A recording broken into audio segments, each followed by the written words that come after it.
Hello again. I'm talking to you this week about teaching vowel teams and R-controlled vowels. So these are particularly tricky because there are lots of spelling options. So although you've read about this in the course readings and I've talked to you about it over the past couple weeks, I'm just going to provide a few more specific examples of how I build my students' orthographic visual knowledge for vowel teams and R-controlled vowels. So first of all, let's just establish why they're so hard to spell. They do play by the rules, or at least the ones that we're going to be discussing today. So how do you spell the word fur? Well, as you can see, there are two correct spellings for fur, F-U-R, F-I-R. But F-E-R also makes sense because phonetically. Plain and plain are both correct phonetically, and they also each are orthographically correct for different words because of homophones. Doctor, doctor, both correct phonologically, but we actually use OR a lot of times at the end of words when we're talking about a person or their position, and so on and so on. So there are lots of tricks here that get in the way for students as they're trying to make decisions about which option makes sense. Students who have a strong visual memory, orthographic knowledge, they tend to do well and make sense of this. The more you read, the more opportunities you have to see the words and the correct spelling. But just simply wide reading doesn't do it. You also need deliberate instruction and exposure by teachers and opportunities to practice. So let's talk about some of those deliberate opportunities you can provide. So just briefly, in case you're still working on building up your content knowledge of the English language, here we have just about, hopefully I didn't miss any, but just about all of the different spelling options for these different vowel sounds. These aren't even all the vowel sounds, but these ones, I included the long vowels plus oo and because they happen to have a particularly large amount of spelling options to choose from. So first of all, we need our students to even acknowledge that all of these different spellings belong in the categories that they do, because I think some of our kids just see this as like a laundry list of spelling as opposed to categories based on the sound. But if they've got that down, then we need to help them get over the next hump, which is, well, which choice is correct? So ideally you would have, and this is in the week for the big video that I sent your way, talk about which choices are even the options, because at the end of words we tend to use those vowel teams listed there: A-Y, O-Y, A-W-E, E-Y, E-W, O-W, although there are some consonants that can come off after O-W. And sometimes there's like a nice handy little pattern about the adjacent letters or sounds. So K versus CK, CH versus TCH, and GE versus DGE follow a nice little list of checkpoints that help kids make sense of it. So this slide, these are sort of the reasonable ones because kids can make sense of these. But what about all the unreasonable ones? How do we handle that? Well, there's a bunch of ways. So we're going to build up their visual knowledge, and that's through these all sorts of activities. Keep in mind, the students we work with, our struggling students especially, will need hundreds of exposures, but typical students need dozens of exposures to make sense of the correct spelling for a word. But our students are going to need hundreds. Now, wide reading helps. Wide reading, the more you read, the more times you see the word written the right way. You're not necessarily going to just magically absorb that, but it will hopefully leave an imprint on your orthographic processor. Yet our low readers are reading less frequently, and they're reading smaller books with less sophisticated words, so they're having just fewer exposures because of their reading skills. And they're the ones who need even more exposure. So we have to work extra hard to show them these words written correctly over and over again. Again, they're not memorizing just based on what they're seeing, but that's just sort of like one angle towards helping them make sense of it. And so word sorts, I say this over and over, but just keep changing the way you do your word sorts. I swear that this is such a meaningful thing, and it can be repeated over and over and built into a game as well. So you get a lot of bang for your buck once you print out those cards, those word cards. When thinking about which words it's appropriate to teach students, you'll need to think of the age and sort of the ability of your child and also the frequency of the words. So I'm just picking second grade here. So some words that would be good for a second grader, yeah, they could learn how to spell animal fur, both kinds of meat, both kinds of sea. The word girl, that only has one correct spelling, but it would be fair to expect that they know which sound goes for that. Which a sound goes for or spelling goes for the for pain, like the feeling of pain. Yet, see below, less important words, fir, like a tree, or in the word twirl, knowing that that is an IR spelling, that'd be great, but I don't necessarily expect a second grader to know that yet. And window pane. How many times are students writing about a window pane? So less important for them to learn that homophone. So I think it depends on the age and ability level of your child, but also the frequency and the importance of the word. So you kind of need to decide. There's no ultimate word list out there because it just varies based on population. So when we think about word lists, we use word lists a lot when we're working on decoding skills with our struggling readers, but it's also great to use word lists for to meet some spelling goals. So for example, that one up in the top right corner is just a little excerpt from a word list I had when I was teaching children to read vowel consonant E. And the first day I put them in, excuse me, word family, so you can see that it's OBE, then OKE, etc., etc. And I would have had my student highlight the vowel and the E, so the OE, but then I'd also, before they read, have them notice that this is a word family. So for students who are really struggling and kind of working at first grade level, maybe with spelling and reading, word family work makes things a little bit more predictable, even if you're still doing, synthetic phonics. Sometimes it helps to do a little bit of analytic phonics and use word families to get them over that hump of spelling and blending. So I like to have them highlight and then we, read, discuss what we saw, reread for fluency. Also from this Reading Mama, that's that Color the Chunk series that she provides for free. So thisreadingmama.com. These are amazing. So she does pages where it's just one particular vowel team or R controlled vowel, or she does a mixed page. So for this one, I would have the student with dot paint with a highlighter just bam, bam, bam, bam, find all those IRs, and as they're highlighting or as they're stamping with the dot paint, say and then I'd have them read down the list. And this is giving them an opportunity to see which words use that rare IR spelling, because there's IR is the least frequent spelling of the sound. So this gives them an opportunity to build up knowledge for the ones that are included. And something that helps them is, oh, look at anything that has to do with the number 3, third, and oh, that's it. Third, I think I was thinking of circle words. So swirl, twirl, whirl. You could even talk about how a skirt grows around, stir. That's just sort of a little mnemonic to think that those are some of the IR spelling words.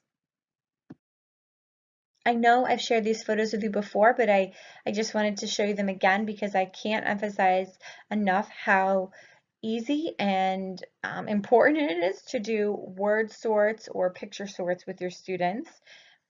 When you're doing a word sort, that usually means they have the word card in front of them and they're looking at it and sorting it based on what they see. So you might think, how does that help them with spelling? They're just quickly doing it mindlessly. Well, you have to add in the mindful piece. You have to go back at the end. Oh, wow, look at our OE pile does not have a lot. That's an infrequent pattern. That's an infrequent way to spell the O sound. And then, or you can look at something like, notice how O open syllable, that's almost always in a 2-syllable word. We only have, one or two one-syllable words that use O open syllable. So we know that's going to be in a 2 or more syllable word. And then so on and so on. And you can talk about the different the different consonants that might come after the OW. Oh, look, I noticed that there's all different ways: slower, slowly, slowest. So once you know that base word has OW, it's okay for a suffix to come after OW, even though OW usually comes at the end, or whatever discussion you want to have. Or you could do a word sort where you're holding the cards and you say the word aloud to the child, and once they have a little bit more experience with making these spelling choices, in their head they have to visualize the word and decide where to sort it before they even look at it. So they'd point, that goes in OA, and then you would check by showing them the card. With a picture sort, you're getting them to think about usually like the position of the word, the position of the sound. So you wouldn't really do AI versus a consonant E with picture words. I guess you could, but that would just be purely based on visual memory. AI versus AY or any other vowel teams where it's middle versus end vowel team, they can listen in their head, sound tap it on their fingers to hear where that sound comes in the word, and that helps them know which pile it goes into. I couldn't find any pictures of my students when I've actually done this with them. But something that can be fun to do is to pick a vowel team and then draw a whole picture, or are controlled, a whole picture with words that have that vowel team. So if you wanted to do the AI vowel team, you could draw a sailboat in the ocean, and then on the beach, somebody holding a pail. And then what else? Maybe in the background there'd be a train going by. That doesn't really make sense. There'd be somebody on the sailboat fishing, and they'd have some bait on the end of the fishing rod. What else? Oh, somebody has a sunburn and they're saying, ouch, they're in pain. And so next to each picture you'd actually write the words. So you'd have pail, pain, train, bait, sail. And so all those AI words would be linked together through this little mnemonic device, this visual here, and they're creating it. So it's got to make sense to them, but they're creating this picture of the AI words to remember some kind of to form these kind of word relationships that might serve as a memory tool. Fill in the blanks are great too when you're targeting something specific. So I don't have a this is a vowel team in our controlled presentation, but I just happen to have at my fingertips a K versus CK fill in the blank. So that's what our example is here. But anyways, the student would uh, fill in the blank with, you'd only be giving them 2 or 3 choices. So in this case, it's K or CK. In another situation, it might be AI versus AY, or a consonant E versus AY, if you've been practicing and preparing them to categorize those 2 words, and they would be able to fill it in. You could have them fill it in with a sticky note if you make this big enough. You could have them fill it in with pencil, however you want, but this is easier than actually writing the word out themselves, because all they have to do is think about that one target tricky sound. And by reading and rereading these, you're giving them more opportunities to build that visual knowledge as well. I've certainly shared this picture with you before, and I've done this a million times, even though I just have this one photo of it. You can print out any blank dot paint page, and this is so fun and so engaging for anybody at any age. And some of them you can even type into on your computer, or you can just print and photocopy a copy for all the kids in your small group or whatever. But this happened to be focused on 4 spellings for long E, so E, A, E, E, Y, and Y, and then you can see that the student assigned a different color to each of them and sorted all the words by stamping them. So read and stamp. And then once the whole thing was done, I had them reread all the blue words, reread all the red words, and we talked about them. So this is just fun. So it's much more fun than reading a word list. And for many kids, it's more fun than doing a word sort, but you're just doing the same thing, exposing them to the same words over and over. Now, if you just have them stamp it and move on, you're not getting anything out of it. They have to read the words aloud. You have to have some sort of discussion or wrap up. Okay, great. Tell me all the A words. Read me all the EA words. And you kind of have to have some summarizer for them to have an opportunity to anchor it in their brain somehow. Building a homophone dictionary is great too once you've learned how to read vowel teams. So for example, this child might be able to spell AI versus AY or OA versus OW, but can they make sense of all the homophones and the vowel consonant E's and knowing which is the right way to spell the long vowel? So the concept of homophones need to be taught, they sound the same, but they look different and have different meanings. And then you can build a visual little dictionary right in their notebook, or you could make an anchor chart out of this. Um, and this is a really low budget one. I just printed out a bunch of clip art that suited me and my student. It's messy because my student made this, but I think this is much more effective than if I just downloaded somebody else's homophone picture thing on Teacher by Teachers and gave it to my students.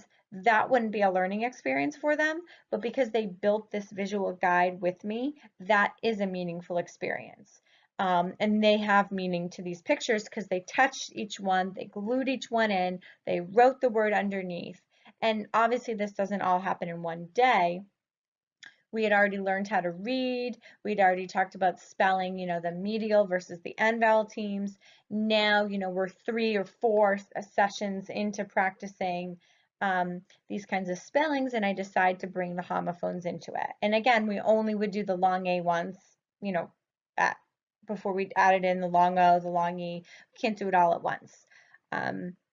But now we have a reference tool. And once I've presented the child with this and given them a little practice, then I can start quizzing them on how to spell these words. But I can't just assume that they know how to spell these words just because they can read them. So I usually make my own memory game. I just didn't have any photos of it out and about with a child. So just a quick Google search got me this image. But playing memory is a great way to build up their knowledge for homophones before you actually quiz them on it. So we build the dictionary and then we can play memory. You can play memory like this, where you match the 2 different homophones, hair, hair, or you could play memory where you match the word to the picture. So the word H-A-I-R to a picture of actual hair. Either way. And usually to let them keep it, I have them, use it in a sentence or something. So if they were going to match word, word, I guess we could do this. This would be an extra scaffold, but I would have the pictures missing if we were matching word, word. And in order to keep the match, they'd have to try to tell me the meaning of each of the 2 different homophones. And I've been talking a lot about student notebooks, which are basically this homemade reference book that you and the student or you and the small group make together. They're kind of like anchor charts, but they're just personal. They're not pre-made because it's convenient to pre-make them, of course, but then it's just a workbook page or a textbook page. When the student and you make it together in the moment, that's authentic. That is a memorable experience to the student. When they look back on that page, that is their knowledge that they're referencing. So with one of the pictures, you see that I did a lot of the writing because that student writing is his deficit. So writing in a notebook would not be pleasant for him. So he helps me craft it and I organize the information, and then you can see he highlighted some things. We decided the important parts to highlight. The little image, the other little image has spelling choices for vowel teams. Once we'd been working on vowel teams for a while, we just added in another notebook page to keep sort of a tally of which ones we use at the beginning and middle, which ones we use at the end. And at the bottom, it's kind of cut off because of my video, but he's had like this aha moment, and I wanted to record the exact thing he said so I could recite it back to him later. It was something like, well, I just picture the word with kind of a fill in the blank, and then I think about what makes sense for my spelling. And I loved that because, yes, that is what I want my kids to be able to do. But I wrote it down so that when I guided him on that in the future, he remembered that that was his brain and his thinking, as opposed to me just telling him more strategies and tips to use. Like everything, there's no magic trick, nothing you can buy in Teacher Pay Teachers, nothing you can Google. Um, you just have to put in the hard work over a long period of time with your struggling students. Lots of exposure, lots of discussion, lots of controlled practice.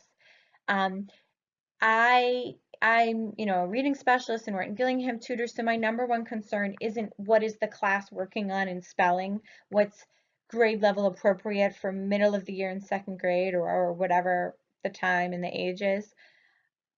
It's developmentally where is the student and how can I get them to progress. So if we think about it like that, then we're not so rushed and panicked to move on to the next concept. So it obviously helps if classroom teachers and specialists sort of collaborate on this and understand that in order for students to make progress with spelling, that weekly spelling list, the focus shouldn't be there necessarily. We should be thinking about developmentally what skills they have, and those skill inventories help us figure that out. And then once we determine the weaknesses, we methodically, plan our targeted lessons, and we move as fast as the students will let us, but as slow as they need us to, in order to give them that opportunity to practice and build that visual memory for these very tricky vowel teams and our controlled vowel words. Thank you. Email me if you have questions.